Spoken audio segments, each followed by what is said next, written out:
Всем привет! Сегодня посмотрим, как он там без тебя, да, скучает ли, что думает. Но это расклад о бывшем, понимаешь? То есть вы расстались, не уехал он никуда, ничего-то другого. Поэтому не пишите, что вы чё, в командировке только. Нет, это расклад о бывшем. И давайте начнем наш расклад.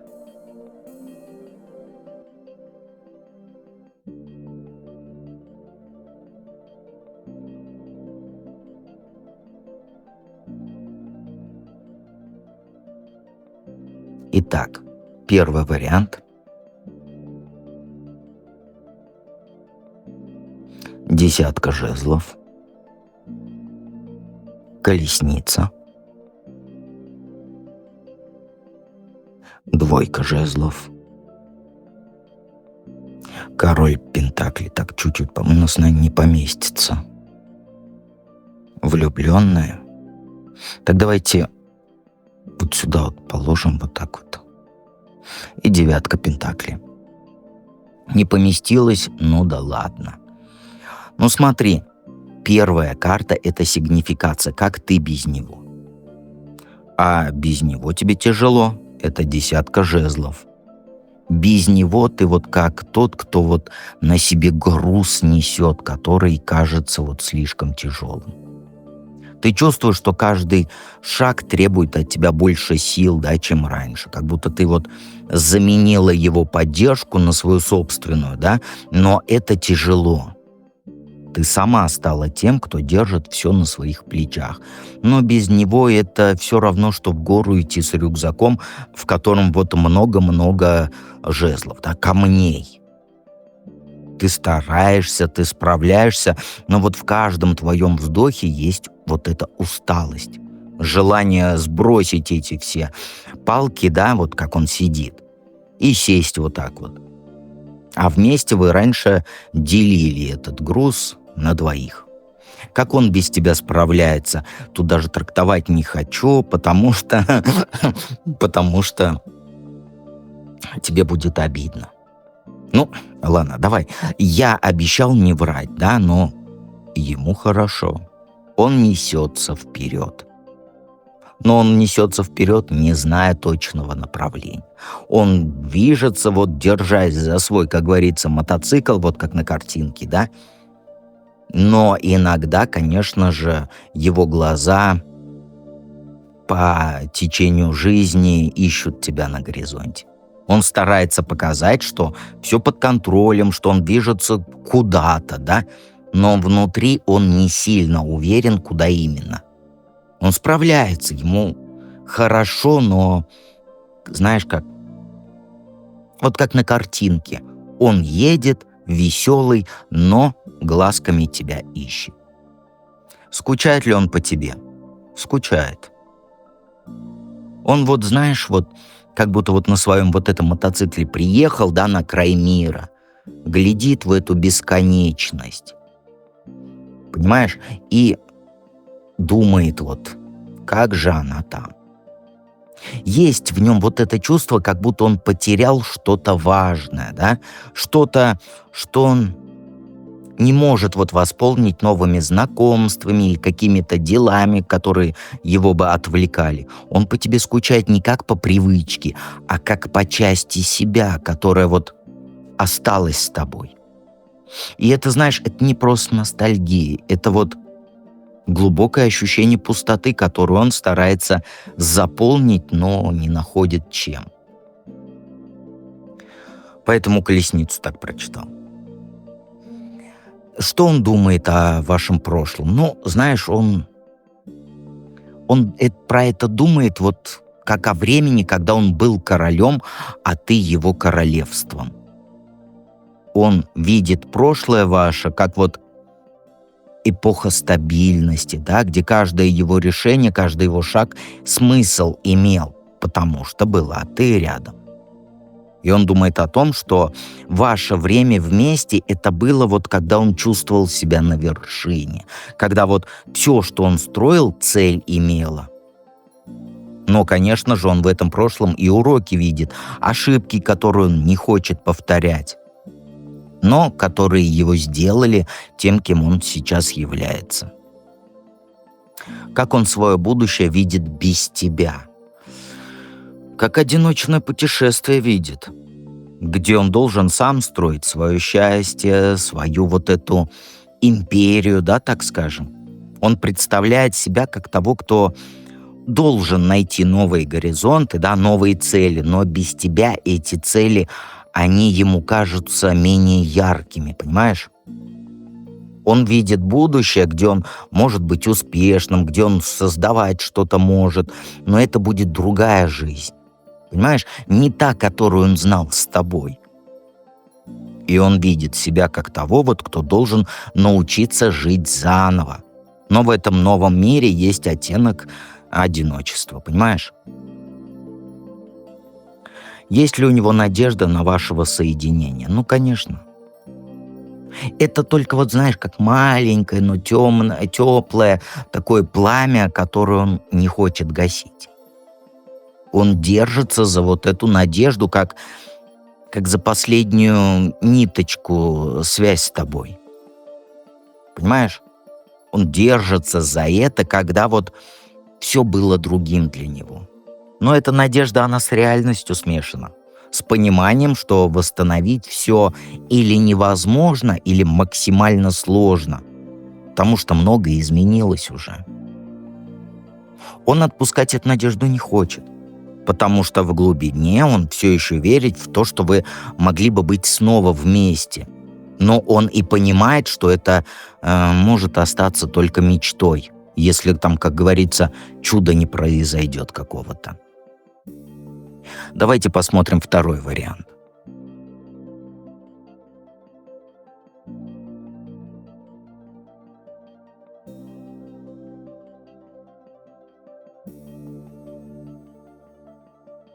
Семерка мечей. Отшельник. Туз жезлов. Десятка пентаклей. И суд. Ну, тут все понятно, да? Трактовать даже не нужно. Как-то без него...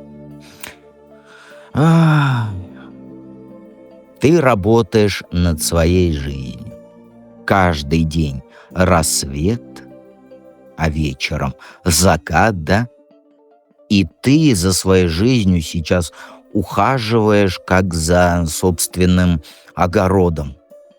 Ты чувствуешь, что вот каждый твой шаг теперь — это шаг к тому, чтобы сделать что-то свое. Без него. И это не про одиночество. Это просто твоя новая реальность, где ты учишься быть самодостаточной. Где каждое твое достижение — это результат твоего труда, твоего старания. Но в этом, конечно же, тяжесть есть, потому что ты понимаешь, что теперь все зависит только от тебя. Каждый урожай картошки ты собираешь сама, без помощи. Как он справляется без тебя? Ну, самообманом. Он стал мастером обмана самого себя. Каждый его шаг — это попытка скрыть, насколько ему тяжело без тебя. Возможно, он пытается где-то там в соцсетях показать, как ему хорошо. Возможно, пишет тебе, как ему хорошо. Он пытается показать, что все в порядке, что он может жить без тебя, но в глубине души он знает, что это игра. Он скрывает свою боль, свои сомнения. И вот, знаешь, вот как будто у него каждый день это новая маска, которую он надевает, чтобы выглядеть там сильным, успешным, у него все хорошо. Но это все равно, что, как сказать, самообманом заниматься. Потому что каждый его шаг, он может сейчас к падению привести. И он это прекрасно знает. Но он сейчас во лжи к себе погряз. Скучает ли он тебе? Конечно. Как вот отшельник, который выбрал одиночество, но вот в тишине своих мыслей он понимает, что потерял важное в своей жизни. Понимаешь? Он скучает по тебе, вот знаешь, как будто он свет оставил, да, за дверью. И внутри-то тьма. Это не тоска, как по привычке по тебе, да? Это, знаешь, это глубокое, тихое желание вернуться к тому времени, когда ты была рядом. Он скучает, но боится показать это. Поэтому у нас самообман. Его одиночество теперь — это его выбор, его попытка найти себя без тебя рядом. Понимаешь? И старается. Почему так читаю? Потому что соседние карты смотрим. Что он думает о вашем прошлом? Ну, для него ваше прошлое — это взрыв вот этой энергии, да? А времени, когда все было новым, полным жизни. Он ваши отношения видит как, знаешь, как для себя начало чего-то большего. Как искорку, которая вот могла разгореться в огромный огонь, но погасла. И в его мыслях ваше прошлое, это, знаешь, это история о том, что могло бы быть. Понимаешь, у него вот постоянно в голове, что могло бы быть. То есть про потенциал, который реализован не был.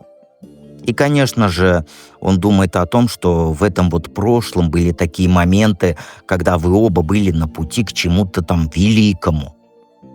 Но вот это, как говорится, прошло, отношения закончились. Как он видит свое будущее без тебя, как стабильность. То есть он, как вот, знаешь, как будто дом хочет построить на новом фундаменте, без тебя. И он представляет, что впереди у него будет вот что-то, что приведет к благополучию, к тому, что он назовет «вот это мое достижение». Но в этом видении, конечно же, есть пустота, потому что мы видим, какие карты рядом лежат, да? Потому что он понимает, что это будет другой вид счастья, где ты вот не будешь частью вот этой картины, которую он сейчас пишет. Старается писать на самообмане, на лжи. Он видит будущее, где он может быть успешным, но это будет его личное достижение. Где он на вершине горы стоит один. Понимаешь? Есть ли надежда на вашего соединения у него? Да. В нем есть надежда. Это, знаешь, это зов к перерождению, к новому началу, где вы оба могли бы заново начать. Это надежда, это его тихое такое желание, что однажды все изменится, что вы снова встретитесь, обниметесь, как будто жизнь предоставит вот этот второй шанс. Но он также и понимает, да, что вот эта надежда — это есть надежда. Это не план. И он понимает, что это зависит не от него. Это зависит от того, что ты хочешь. И он эту надежду холит и лелеет, как последний кусочек вашей совместной истории, так скажем. Но он не знает, реально это будет, или это только его фантазия, надежда. Вот такой был второй вариант. Давайте перейдем к третьему.